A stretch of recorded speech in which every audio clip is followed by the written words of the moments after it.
পাচ্ছি ওই তো বুঝি আমার সাকিনা আমাকে ডাকছে তুমি আমাকে একটিবারের জামাই দিয়ে দাও স্বামী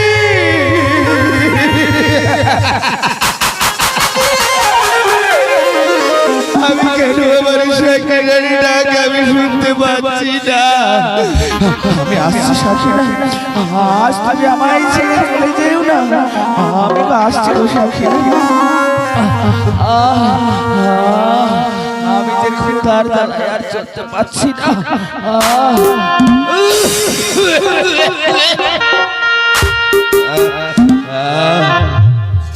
আমাকে কিছু খেতে দাও না গো